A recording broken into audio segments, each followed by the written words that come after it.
Europe 1 matin, Marc-Olivier Fogiel.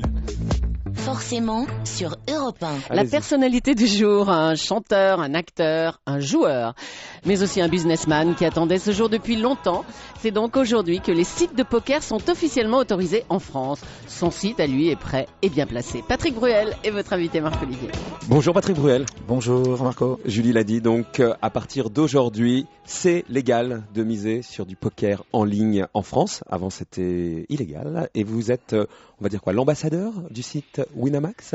L'ambassadeur, en effet, ambassadeur un peu du poker depuis quelques années, à travers l'émission de télévision, Ouais. à travers une sorte de démocratisation de ce sport, parce que j'ai essayé d'en faire un sport. Un sport et pas forcément un vice, parce que c'est ça le danger, ça peut très vite se transformer en addiction. Ça peut se transformer comme beaucoup de choses, peut-être moins le poker que les jeux de casino, que des jeux qu'on appelle beaucoup plus addictifs, Ouais. mais de toute façon, en effet, le poker demande des règles. Des règles de conduite, des règles de comportement, d'apprendre et de faire attention. Je compare toujours le poker à une Ferrari. Si on a 18 ans, on vient juste d'avoir le permis de conduire, qu'on prend une voiture comme ça, on va à 300 à l'heure, on rentre dans le mur. Le poker, c'est pareil, il faut faire attention, il y a des règles, il faut les observer. On va parler du site évidemment dans un instant. Vous, si on fait un bilan des gains et des pertes depuis que vous jouez au poker, Patrick, j'imagine que vous ne comptez pas comme ça, mais vous avez perdu beaucoup d'argent, vous avez gagné énormément d'argent.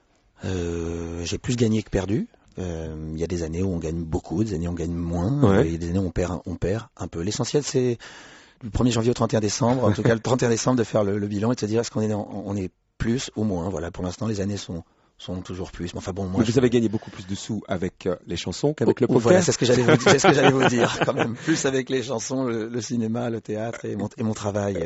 Sauf que là, vous allez vous rattraper peut-être avec Winamax. Non, parce que vous êtes en même temps l'ambassadeur, et c'est normal, hein, vous avez misé et vous allez gagner, vous êtes partenaire financier. Oui, voilà. J'aurais pu gagner énormément d'argent avec les sites internet de poker si j'avais accepté d'être l'image d'un site américain ou étranger il y a 4-5 ans quand ils me l'ont D'accord. demandé. Et j'ai préféré à cette époque-là plutôt créer quelque chose et rentrer dans une aventure et faire confiance à des jeunes gens absolument exceptionnels. C'est comme ça qu'on fait bingo généralement, ben, quand on croit à un truc au départ, et quand ça marche à l'arrivée. Voilà, évidemment. mais pour que ça marche, il fallait quelqu'un qui connaisse le poker, donc c'était moi, mais quelqu'un qui connaisse l'internet, c'était eux, c'est-à-dire Marc Simoncini, le créateur de Mythique, Ouais. et puis Alexandre Ross et Christophe Chaming, les créateurs de Caramel. Et ces jeunes gars venaient de racheter ce site. Ils m'ont dit voilà, est-ce que tu veux représenter un peu l'image ?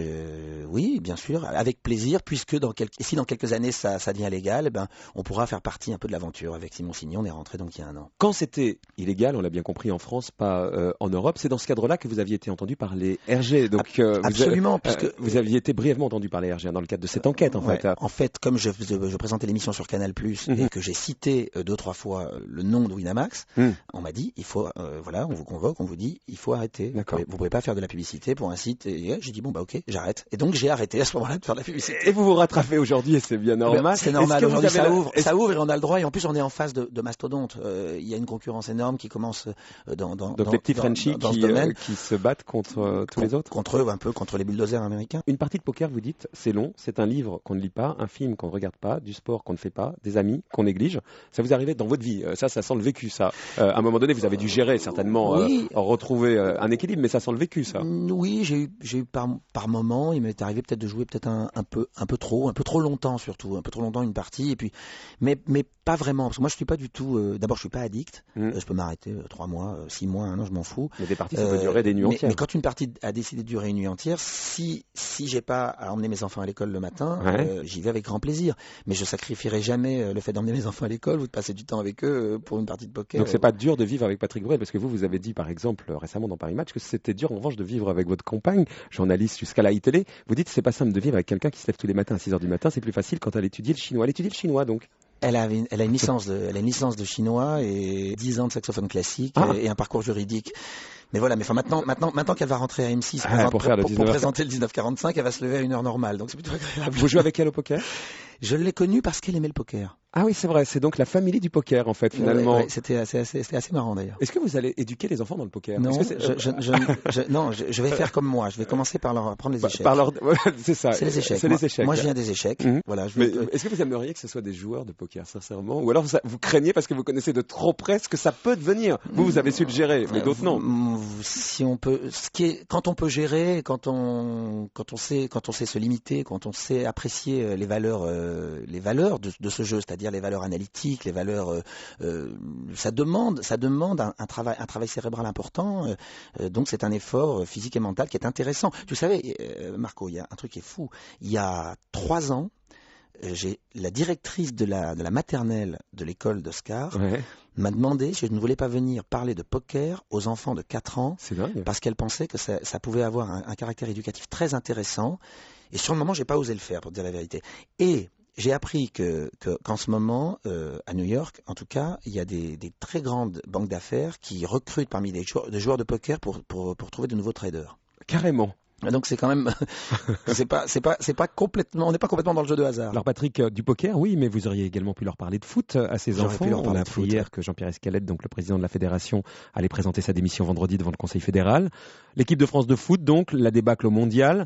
Vous leur auriez dit quoi donc à ces enfants de la classe de votre fils? Je leur aurais parlé d'un esprit. Voilà. Un esprit qui a explosé. Un esprit qui a explosé. Roselyne Bachelot, des caïds qui commandent à des petits apeurés. C'est ça l'équipe de France pour Roselyne Bachelot, pour Patrick Bruel? Non, vous n'avez pas peur que ça fait un peu ethnisation, ça fait un peu racaille, Karcher? C'est pas ça l'équipe de France. C'est pas ça. L'équipe de France, de toute façon, continuera à être l'équipe de France. Aujourd'hui, on va essayer de ne pas répéter tout ce qu'on a entendu. Et tout a été dit maintenant. Ça y est, on a compris. Je pense que voilà, si en 2008 les décisions avaient été prises comme il le fallait par la fédération, Raymond Domenech n'aurait pas été dans cette situation dramatique dans laquelle il s'est trouvé, que ce soit humainement ou professionnellement.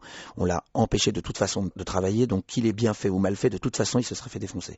Bon, mais à part ça, les choses auraient dû être réglées à ce moment-là et pas aujourd'hui. Maintenant, ça va, tout a été dit sur cette Coupe du Monde. J'ai été navré, c'est lamentable.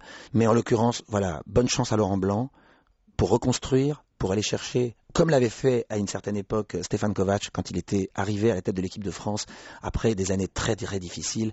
Il était arrivé à la tête de cette équipe de France et il avait complètement remanié. Il était allé retrouver les centres de formation, il est allé revoir les joueurs qu'on ne connaissait pas et il avait amené au devant de la scène un certain Michel Platini. Voilà comment le football français va renaître, parce que le football français va renaître parce qu'il y a un réservoir magnifique et que le football est un sport que les gens aiment tellement qu'on comprend le désarroi de tous les Français dans cette aventure. Le théâtre, donc Édouard VII à la rentrée, ça c'est aussi l'autre actualité de Patrick Bruel. Donc le prénom, une pièce vraiment très très très très drôle, grinçante. Et vous allez aller tous les soirs sur scène, ce qui est tous quand les même, soirs à partir du 7 septembre. Ah ouais, donc vous aimez ça quoi. Il y avait le Limier il y a quelques années. Voilà, il y a longtemps. C'était vachement bien. Merci. Et donc vous remontez sur scène. Vous savez que Édouard VII à la rentrée, c'est une information en repas, on l'a dit la semaine dernière. Il y aura Johnny Hallyday qui va monter sur scène pour une pièce de théâtre. Oui, mais où? À Édouard VII, normalement. Pas en 2010, oui. En 2011. Voilà. Non, en 2010, c'est vous. En 2010, j'y serai. En 2011. Comment ça se passe avec l'entourage de Johnny? On a dit beaucoup qu'il avait écarté tous ceux qui étaient venus à Los Angeles et notamment vous. L'entourage de Johnny a fait le ménage autour de lui? Moi, j'ai pas beaucoup de nouvelles. Voilà, j'ai été à Los Angeles ce 12 décembre parce que je partais à Las Vegas. Il y avait 250 caméras de télévision devant moi et j'avais 15 textos sur mon téléphone qui me disaient Johnny est mort. Vous êtes allé voir voilà, et quand je suis arrivé, j'ai passé un coup de téléphone, on m'a dit non, ça va, il va bien. Et à ce moment-là, il y a 200 journalistes qui m'ont demandé. Je leur ai dit non, je crois qu'il va bien. Voilà. Je pense pas avoir fait une grande erreur et une grande trahison médiatique ce jour-là. Non, mais c'est vrai que certains proches vous l'ont reproché. D'ailleurs, vous n'avez pas été invité à l'anniversaire. Oui, c'est pas voilà. Certains proches me l'ont reproché, mais vous savez, l'entourage n'est pas toujours ce qui fait du bien à un artiste. En tout cas, merci d'être venu. Winamax, donc, à partir d'aujourd'hui, c'est légal, Patrick Bruel. À partir d'aujourd'hui, vous pouvez vous downloader, mon cher Marco. Vous pouvez jouer contre moi. Je suis P14B. B14B. Vous me parlez un peu chinois, mais je vais aller voir, en tout cas. Absolument. Si jamais je perds, vous me remboursez? Absolument. Merci. Un direct back. Merci, Patrick Bruel, d'être venu ce matin sur Europe 1. Merci.